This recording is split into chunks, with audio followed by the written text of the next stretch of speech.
Pugna player, but I think it's much harder for them to play this game than it is for VP. Meanwhile, no one in the mid lane does manage to force out the glyph just off of this siege wagon. Does get a decent amount of damage, really pressuring this Pugna. And I think the Pugna, he kind of needs to have a strong laning phase, right? Oh, I think he might be dead here. He might be dead here. Just a misstep there from Gunnar. Did not read how much damage no one could do. But he's dead for another 10 seconds because of the Reaper sight. And because he forced that glyph earlier, this is just going to be all free damage. Resolution is going to be in trouble in the bottom lane. All those rocks come hailing down from the mini golems, and Resolution will eventually die here. And Virtus Pro, I feel like I really like their core matchups.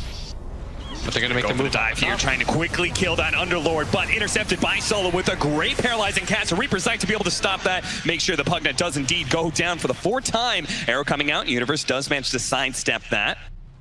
Virtus Pro moving forward with their Moonlight Shadow. Don't really have any additional catch, and if they're not careful, Nip may turn around and try and kill no one, but TPing in from the Faceless Void. No Chronosphere just yet, but it does have the time dilation to be able to slow down Viver, catch him. Meanwhile, the Pit grabbing the Ember Spirit momentarily here, but he's going to be able to jump into the cliff area and TP out just fine. You think like, well, things are going perfectly fine.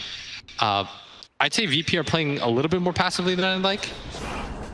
Maybe thinking about the Chronosphere, but the Decrepify has already gone off. Epileptic Hit is going to go back in. Now the Decrepify is gone. Life Drain's done for. He can slowly beat down this Pugna with a small helping hand from Solo. It could be an advantage here in positioning for Ninjas of Pyjamas as they smoked up with 3. They're going to take over this high ground area. No one is getting close to it. The smoke is going to break here, and they're going to start their initiation onto no one while simultaneously trying to slow down this Void. Void is going to go the Primal Road. They actually do manage to blow up that Necrophos. Resolution's going to be up next. He tries to get off the DP away, but that's not going to happen. No Dark Rift for you. And now Virtus Pro going to have to use their Chronosphere defensively. They haven't taken a fight.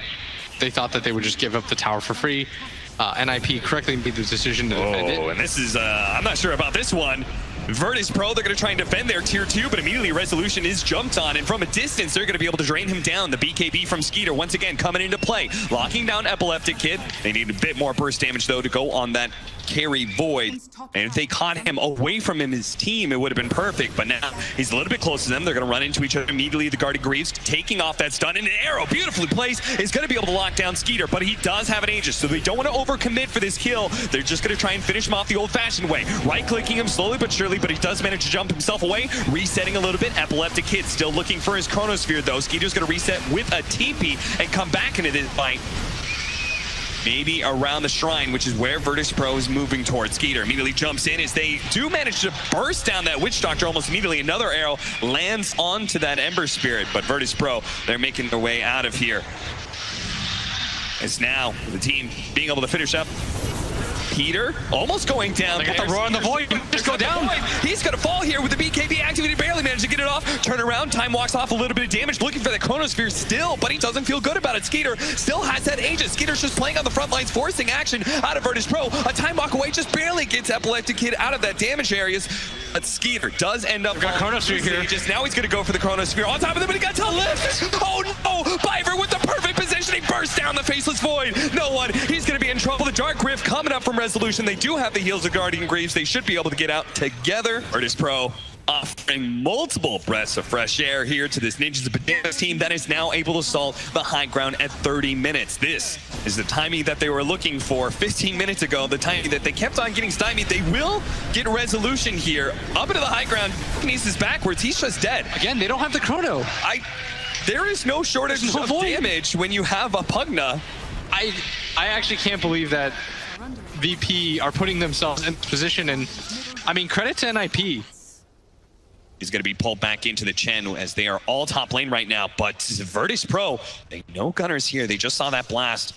This is a great position for them to be able to get a crucial pick off, but Gunner has already backed himself away. Virtus Pro missed their opportunity. In fact, even showing themselves with Resolution TPing back over the shrine is going to be able to grab Peter. With Gunner pushed away, now they want to try and force the fight up to top. And they're just going to walk back towards mid. Gunner. Oh, he's still going to get caught. Yule Scepter, thanks to that gem, he will be able to see Gunner through that Glimmer Cape, and they're just going to be able to chain stun him from here. A Reaper Scythe isn't going to actually finish off Gunner because of all those heals, but eventually they will get that kill. They want VP to feel like they're all in committed for this Roche. Yeah, and I think even just the Firestorm by itself is enough to force VP back. I like this decision a lot though from Void, saving that DD rune. Yeah. Oh, he wants it for the fight more than the Roche. Yeah. They don't want to have to deal with this longer drawn-out fight. They want to be able to get inside of the Nip base right now. With this smoke into the Moonlight Shadow, they need a Yule Scepter. They need to be able to find one of these heroes. They run into the Ember Spirit, but he has the Lincoln, so they're not going to be able to kill him. They know that PPD's up here. Maybe they get PPD. He's going to try and TP out, but the arrow nails him perfectly. Still, though, it's a 5 position. They really wanted a big core pick. They bought enough time for Gunnar. Yep, he did not have to blow his buyback. Maybe Peter may have to do that, but I just doubt VP is going to be able to actually go for Roche this point. Still, it is like the game just being drawn out. Solo just running down river like that. Maybe they could have still Roche. They sent the Underlord to deal with that down there. I haven't really seen the map move too much. They're going to be able to take away some vision. Oh, Epileptic Kid thought he had an opportunity. He's still going to go for it. The Chronosphere onto Gunnar with a long-range arrow coming in. Gunnar will fall. Primal Roar going out. Okay, 4-step. Alive. Still going to get him out of. There's an activatable shrine. Gunner's going to be okay. In fact, he's going to turn around and kill Epic Kid. Oh, he's dead for 2 minutes. This is the only way that we're losing this game. It's happened like 8 times now. You know what I love about Dota for like the last year now? This can't keep happening. Trying to set up for this. Looks like he's going to find a way to be able to do his Lincolns that they do. See telekinesis on top of that. Primal Roar, Epileptic Kid, he's down. Now they're going to be able to grab more. It's going to be the Mirana up next. Angel, they're immediately going to buy back on the Void. This is where Nip may have overextended themselves. They need to be able to get a sick Chronosphere out of this one. Epileptic Kid going to try and chase down Gunnar right now. Gunnar leading them away. In fact, going deeper into VP's side of the map. Yes. Because so far it's just been somebody gets picked off. Oh, there it is. He's going to jump in, go for the Chronosphere. That's going to be able to lock down Gunnar. And the arrow to be able to follow up with the Aeon Disc. Now the Reaper Scythe coming in. That does knock down Gunnar finally, but he does have a buyback. Meanwhile, the bottom lane is pushing out, and VP is trying to retreat right now. They do have the Dark Rift. They can use it now to try and save out no one. Is the rest of the team going to be able to get inside the pit? At the same time, they tried to go for 4-staff to see if they can get the Necrophos outside of that range. Somebody's going to get caught by this Ember Spirit, though. That is Skeeter with the double damage. No matter how many leap charges you have, it's not going to be enough to get away from this Ember. Universe gonna offer a refresher on his Beastmaster. For some double Primal Roar actions. Oh, they immediately managed to get on top of Skeeter. And with the Chronosphere, the Reaper Sight, he is dead for 135 seconds. We're soon, I'm pretty sure Byver's gonna go for the telekinesis cooldown. That is a massive upgrade to your control. I don't know if they'll know about this move, by the way. Smoke up? Yeah, because the Ember hasn't bought back or anything like that, so... Smoke's gonna break. They're gonna throw the Firestorm inside the pit. See if they can get some ideas here. Resolution's gonna take a lot of damage on his way out here. Gets a little bit low. He's instantly gonna pop his BKB as soon as they use the Decrepify Gunnar. Well, they're gonna use the Chronosphere to make sure he dies here with the Reaper Scythe coming in. It's not quite enough damage. All these heals. How does he survive through all this? He's Decrepify going up. Finally, he does burn down. He doesn't have a buyback. The Ember Spirits into the back line. Trying to finish off Solo. Does manage to get him. Saves up next, but his BKB is worn out. He has to be careful of that Pit of Malice. His Lincoln's is broken. Arrow coming in. Dodge with a Sleight of Fist. Does manage to get away. Skeeter barely survives. Dodging a bullet there. Like, of all the spells to steal just to delay this game, the Hawk finally goes down. The arrow. The arrow. Ooh. That was a little close. He's got to make sure the Chronosphere. That's it. Byver, they're tired of all the shenanigans with this Firestorm. They're going to make sure he falls. And finally, Roshan's dead. 61 minutes in. It's been 20 minutes of non-stop Roche posturing, but he is dead. Psyched up. They're going to try and make their initiation onto Peter once again. It's not the hero that they really are aching for a kill, but they'll take whatever they can get at this point, especially when they end him with the Reaper Scythe, and he's down for 130 seconds. That's fine. Getting kills at this point, or buybacks, maybe you can force one of them. They've got the Aegis. They're just going to walk down into mid. They're going to challenge NIP to a fight.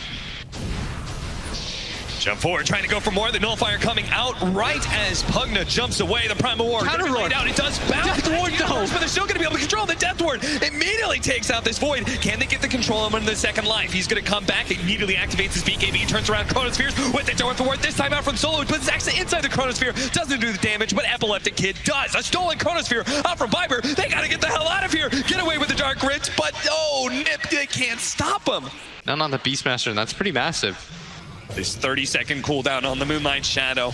VP just trying to abuse that. Arrow He got hit by an arrow. The defensive force def will get him out of the pit of malice. Get him out of the chronosphere. Can Gunnar help him survive with the decrepify, but the Reaper Scythe actually coming down. The opponent Chrono coming up from Biver. He actually stole Death Ward on top of that. He's his own combo, but he doesn't want to use it just yet. He needs a little bit more control. The Ember Spirit's going to try and jump in. No one going to be the target here, but he's so tanky. So maybe his Death Ward does so much. Doing so much damage. The help with the Ghost Scepter, a little bit more damage, and finally Solo will fall. They do have a Dark Grip, but it seems like VP, they're content to turn. They're content to try and kill Biver here. Decrepify helping him out, so they have a Force Staff. They need to be able to get him up into the high ground somewhere. The arrow doesn't land, but the Reaper Scythe will. Another death and another buyback coming out from Ninjas in Pajamas. They only have one left. At this point, they should know they are so heavily favored.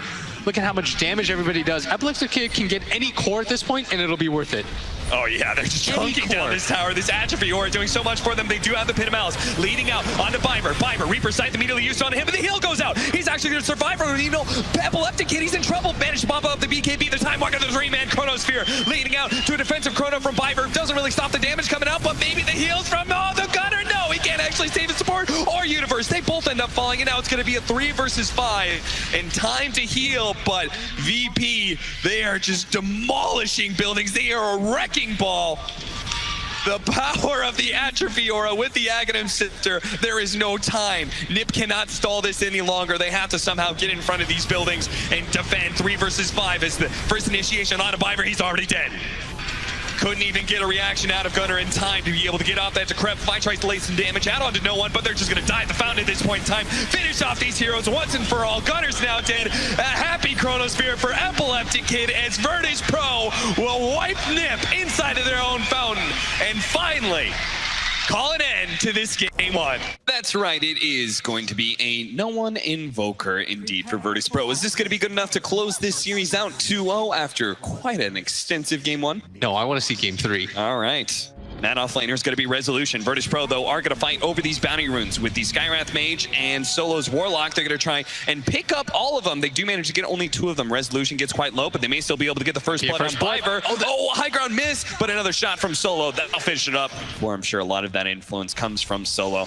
They are going to try and punish Solo for soloing up this top lane, but they don't quite get him with the arrow. And now, as a result, they may be in trouble. This Epileptic Kid comes on in. Only 1 level of the Spirit Lance, but 4 levels of the Phantom Rush means that as long as he has vision of Biver, he should be able to keep running him down. They have the Blood Right, but it's going to be too late to save the Mirana. They will get some damage onto the real Phantom Lancer. A little bit more. They actually throw out the Rupture, but it looks like on the wrong hero. They actually hit the Illusion. Now Skater's going to get Con Tornado on through. Universe just hiding in the Sandstorm in the back lines, but he can't actually save the Bloodseeker at this rate. Oh, Burrow Strike up in 1 more second. They're going to try and stop out Invoker. Do manage to get him with the arrow immediately afterwards, so they do trade cores. Now they're going to try and chase down Solo, but nice use of the Shadow Word, TP out.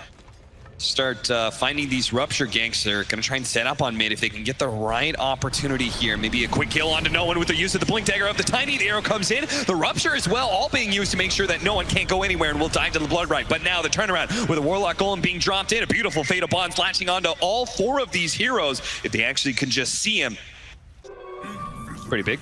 Yeah, he's really close to the Yules. He's going to break the smoke through with this positioning. They're going to blink on top of him, though. Great read by Resolution, holding in this Mirana. Now they're going to try and get a little bit more out of this one. Solo's just going to confidently walk in. Solo is just like, I want to force the fight right here. And oh, he tries to get off the Chaotic Offering. Almost gets bursted down, but finally he does get it off now. Gunnar, he actually gets away from all of that one. Solo dropped the Golem and will be able to walk it off. Gunnar is probably just going to get kited down now as he... Oh, the toss forward. Not quite enough. They had a rain drop on Solo, so he still survives, thanks in part to his Shadow Word.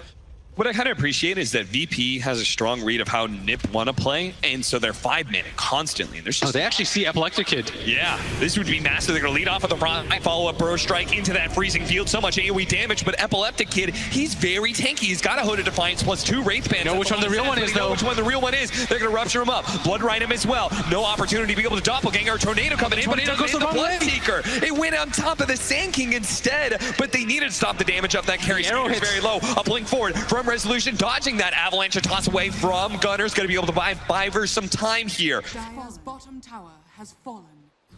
Even though you get a tier 2 tower, I feel like you want to save that tier 1 mid. Yeah. especially since they did manage to get the bottom tower at the same time, thanks to a heavy creep wave push back over to the top lane. We're going to follow our Bloodseeker, who's almost dead here. The Death Blast isn't quite enough. The Burrow Strike comes in, but it's not enough to be able to save the carry of NIP. Skeeter dying like that has now just led Universe to his potential death. The Avalanche coming out. Now the Rock is going to be dropped right as two cores show themselves. Gunner's going to try and TP away, but they all went for that because the carry of Ninjas in Pyjamas got caught in the first place. One by one, they all come tumbling down. I don't know if NIP will see this coming because there's no Warlock Golem, so maybe they think there won't be a fight. But catch up by the tree lines. They're going to be able to go for the tree line in. Manage with the Tornado to be able to grab a couple heroes as well. The Crystal Main just doesn't die fast enough, and Bot is going to be in a bit of trouble. They do have how strong this PL is. He is so big right now. He's ripping through these heroes with that physical damage. None of them really stand a chance. He just like popped them 1 second after the other. There was no way they could have anticipated VP was going to be there. Setting up right now on Biver, and Biver not really sure what to do, struggling to slowly run back, but eventually some of the VP heroes may get here. Save's going to move forward with his Glimmer Cape. Universe just waiting for no one to show himself somewhere. He's going to pop that dust. Does manage to find him. The follow-up with the Rupture is there, so no one just has to stand inside the silence. But Resolution's waiting for his opportunities. Counter-initiate, but he goes into the Avalanche, so he won't be able to get the call. Now the Epicenter is out, slowing him down a little bit, but in for the backlines. That Phantom Lancer, the Freezing Field protects the Crystal Main a little bit. Slows down his Deleth, but eventually he will die. Now it's going to be Gunner cleaned up as well, unless the Moonlight Shadow. Do they have any vision? They're going to be able to get the call onto him. That will reveal Gunner quite easily. So you got the level 20 talent. So Zola can just kind of run in, get two golems out with his death. Burst Strike, only going to hit illusions here. But Universe not in the best position to deal with the tower push itself. Sandstorm wanted to be a little bit closer so that it could actually affect the creeps. Yeah, or even just start whittling away at Phantom Lancer's health. Tries it again, Blood Right into Arrow. It's a good opportunity to get a little bit of poke damage, especially with the toss back and the Rupture, but he does manage to doppelganger forward onto the goal. Oh god, Gunner's just dead, and now they're going to be able to get the Mystic Flare to finish off the Crystal Maiden, instantly buying back. Virtus Pro, though, have extended themselves quite heavily. Epileptic Kid, another doppelganger out. The Rupture is run out, and he managed to get a bash onto Gunner. Don't tell me he's going to finish off Gunner twice. No, the Avalanche will make sure that he loses his Aegis here. The Freezing Field on out, immediately canceled, though, by that little bit of Cold Snap now called up, and Epileptic Kid gets that kill on the front lines. The carrier of Virtus Pro seems to be unstoppable, and that's why Universe tries to go for the backline, tries to finish off save that Skywrath Mage. He may not actually die here because the protection coming out from his team as they reinitiate off of Resolution and no one, controlling up Universe. Not looking KB is still on cooldown. They could just back away. They don't really need to take this range Rax, but they're going to hard commit for it anyways. I mean, they still have tier 2s up. There is really no sense of doing this. Okay, well, if they can get the kills and get out, it's fine, and they should be able to get the kill on Gunner. He's dead for 75 seconds, but a Burrow Strike, Resolution, an Arrow as well. A Rupture on top of that. They are really throwing all their spells at one hero, and they can't fully commit. They're going to be able to use the BKB, but Resolution's just made himself so tanky, and they might be able to get Skater who dies. Resolution will die to the Burrow Strike, yes, but the carry of Ninjas in Pyjamas is all gone. That means the Phantom Lancer, well, shit, tier 2s are still up, but maybe we could just go tier 4s. Rezo gonna buy back. They finally spot him. No way to dispel this out. Buyback from the Mirana, but Universe is dead now. It's just the two supports who are going to try and defend against this. Now it's only Biver who has to leap his way into the trees. He doesn't want to give him the rampage. They just go straight to the fountain, and they call GG to deny the rampage. A spiteful loss for Ninjas in Pyjamas as Virtus Pro walk away with a much cleaner Game 2 victory. Oh, yeah.